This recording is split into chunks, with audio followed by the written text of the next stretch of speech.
This is going to be a detailed analysis video on a human behavior and psychology.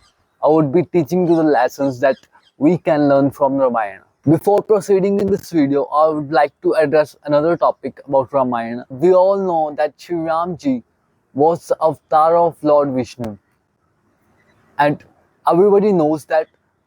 But when I would start analyzing his behaviors, his thought patterns, his psychology, people will think that he was a god and we humans cannot do what he did. We cannot follow his footsteps.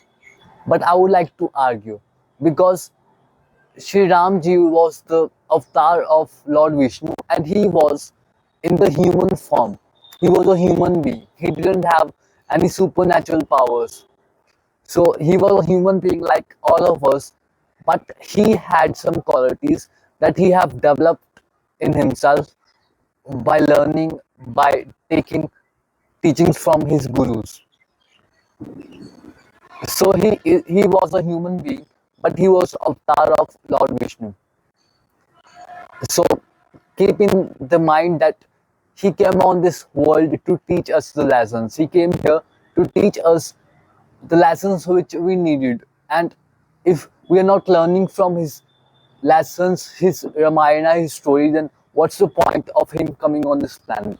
So let's start the video.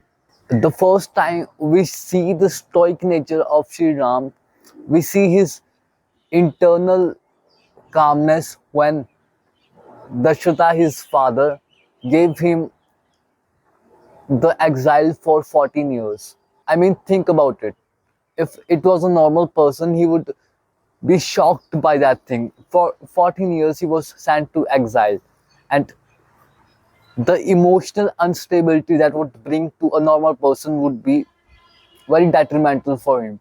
But Shri Ram ji, he didn't even flinched a second. He said, my father's word was what I was born to do, and I would do it, no matter how bad the situation, no matter what I face. But we see how emotionally stable he was, how much stoic he was. He didn't let the external environment impact on his thoughts, on his behaviors, on his mind. That was the greatest thing. He was calm in the situation. He knew that the exile cannot be changed. It is going to happen. But he dealt with the stones that he was given. He didn't try to change anything that couldn't be changed. He changed to what he could change, which is his mindset, his reactions, how he could deal the situation. That really shows his power on his mind, how much of a person he was, how much great he was.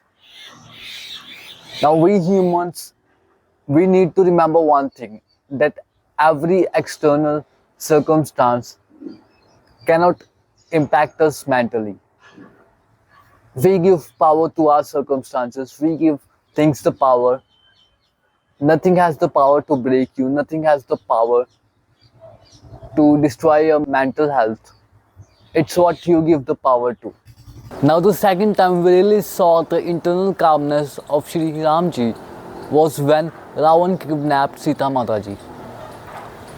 Every other man would be destroyed by this thought of his wife being kidnapped. Even Lakshman ji was very stressed at that time when they didn't find Sita Mataji in that hut when they returned from killing the Marich. But again, Shri Ram didn't let the external things affect his emotions. Even he was very sad by the thought of her wife being kidnapped, but he stayed calm. He knew that he was fighting someone with a greater resources than him, but he didn't lose the hope. He didn't let the external environment dictate his emotions, his mental well-being. Now in this situation, he didn't thought that something bad has happened to him. He just thought what he could do to make this situation better, what he could do to find his wife. So he started finding Mata Sita ji.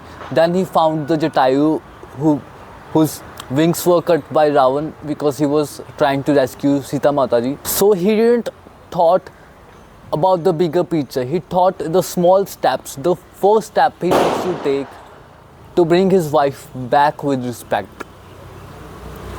That is the biggest lesson. We human beings, when we see a problem, we get paralyzed by the big problems. We don't think about small solutions. What is the first step I can do? What are the small steps that I can do to solve this problem?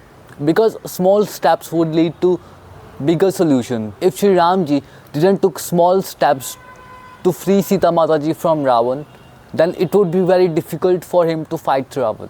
But he took small steps. He united with the Vanas, he took help from different people, he learned from his gurus, and that is when he was able to defeat the king Ravan, who was very powerful at that time. So the lesson for us human beings are that when you see a big problem, don't think about that problem. Think about the small steps that you can take to solve that problem. Let me give you a small example. Suppose you want to wake up in the morning and your alarm clock is ringing and you think, oh my god, I had to get out of my blanket and get out of the bed. It's so cold out there, it's warm in the blanket. So at that time you see the problem seems to be very big. Getting out of the blanket, going out of the room, it's so cold out there. But when you try to break down that problem in small parts, small solutions that you can do. So the alarm clock is ringing, the blanket is very warm. What can I do in this situation? Maybe I can just get my feet out of the blanket so I can feel that cold, and I would realize that it's not that cold. It's just the fear of the cold that is avoiding me from getting out of the bed.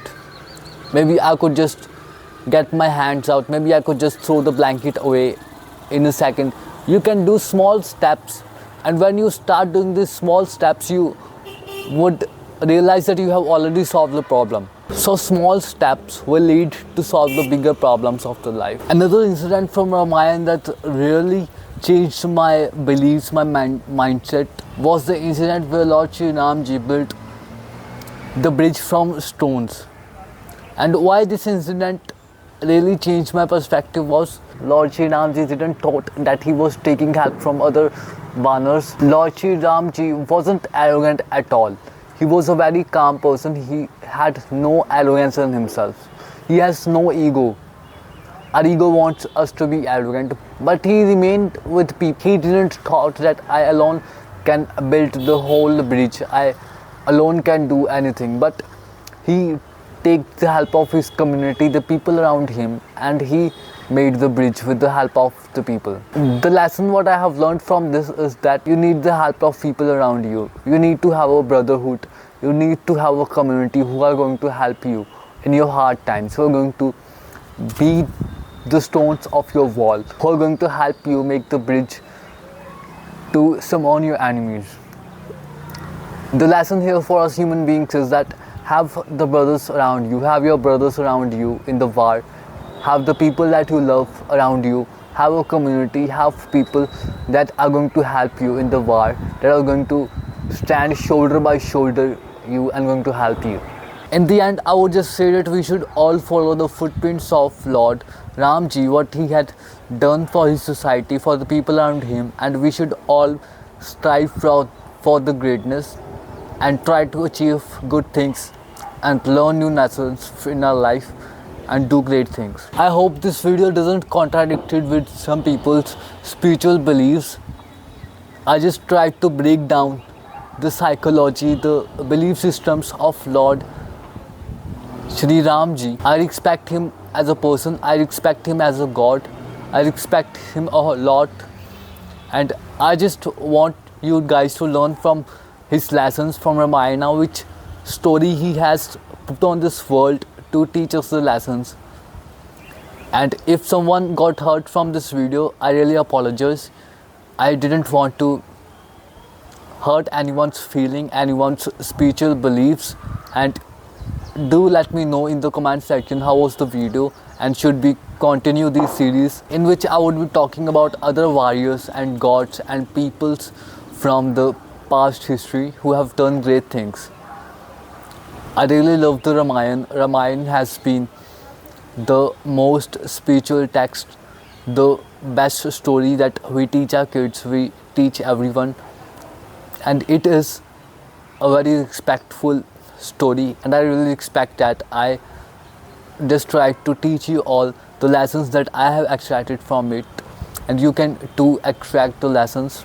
Thank you so much for watching this video.